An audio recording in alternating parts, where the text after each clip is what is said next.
नमस्कार प्यारे दोस्तों, प्यारे बच्चों। आज हम आपको बताएंगे प्रेजेंट कॉन्टिन्यूस के बारे में। प्रेजेंट कॉन्टिन्यूस आपको आज समझ में आ जाएगा। थोड़ा ध्यान से देखिएगा। कोई भी बात होगी तो आप अपने मैसेज में भी लिख सकते हो क्या प्रॉब्लम्स है, उसको भी हम दूर करेंगे। पहली बात तो दिक्कत ही नहीं आएगी आपको इधर से। तो अब देखिए आप प्रेजेंट कॉन्टिन्यूस के बारे में। प्रेजेंट कॉन्टिन्यूस टेंस, इसका कोई भी कार्य कंटिन्यू ऑन गोइंग चल रहा है। जिस वाक्य के अंत में रहा है, रही है, रहे आदि शब्द आते हैं वो प्रेजेंट कॉन्टिन्यूअस है, यानी कार्य लगातार हो रहा है, अभी समाप्त नहीं हुआ, जारी हो रहा है, कंटिन्यू चल रहा है वर्क। तो कैसे बनेगा? अफर्मेटिव वाक्य बनाइए, अफर्मेटिव सेंटेंस। तो सबसे पहले subject is, are, am, V1 plus ING plus object. लेकिन मैं बताऊंगा दूसरा तरीका। सबसे पहले अपने सब्जेक्ट बनाया, एक वचन में इज, बहुवचन में आर, आई के साथ एम और क्रिया की फर्स्ट फॉर्म के साथ ING प्लस ऑब्जेक्ट। दोबारा से समझिए। सबसे पहले सब्जेक्ट आया, एक वचन में इज बच्चों, बहुवचन में आर, आई के साथ एम और क्रिया की फर्स्ट फॉर्म के साथ ING प्लस ऑब्जेक्ट होगा। ये आपका अफर्मेटिव का रूल्स हुआ प्रेजेंट कॉन्टिन्यूअस का। निगेटिव बनाते समय बच्चों सबसे पहले सब्जेक्ट लीजिए, एक वचन में इज नॉट, बहुवचन में आर नॉट, आई के साथ एम नॉट और क्रिया की फर्स्ट फॉर्म के साथ ING प्लस ऑब्जेक्ट। दोबारा से समझिए। सबसे पहले आपने सब्जेक्ट लिया निगेटिव में, फिर इज नॉट, इज के साथ नॉट लगा हुआ है, एक वचन में इज नॉट, बहुवचन में आर नॉट, आई के साथ एम नॉट और क्रिया की फर्स्ट फॉर्म के साथ ING प्लस ऑब्जेक्ट। ये हमारा निगेटिव का रूल्स हुआ।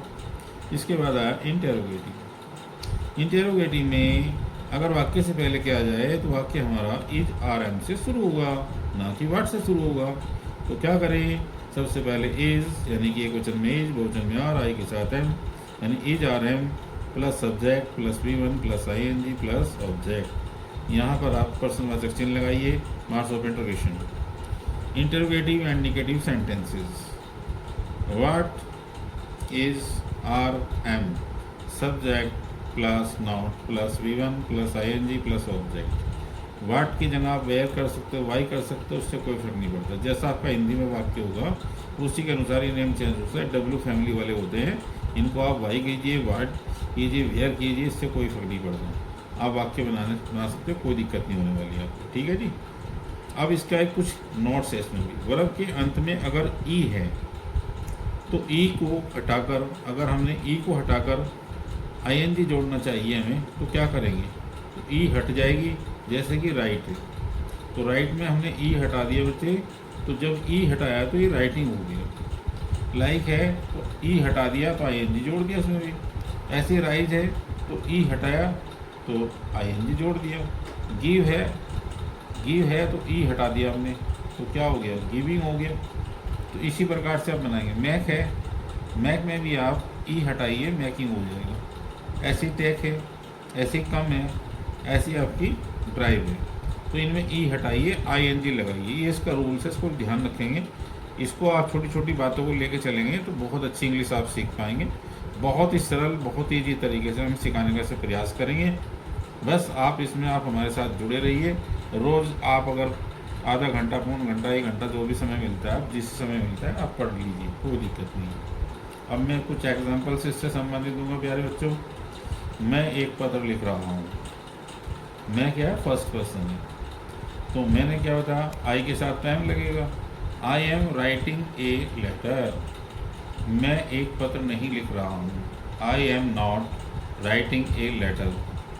क्या मैं एक पत्र लिख रहा हूँ? Am I writing a letter. मैं एक पत्र क्यों नहीं लिख रहा हूँ?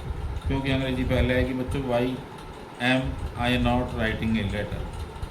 इसके बाद आता है तुम अपना पाठ याद कर रहे हो। You are learning your lesson. Second person है यू बेटे, आई और वी फर्स्ट पर्सन होते हैं, यू सेकंड पर्सन होता है, he she it they third person होते हैं। ये भी आपको पता होगा। इसके बाद आता है तुम अपना पाठ याद नहीं कर रहे हो, तो you are not learning your lesson.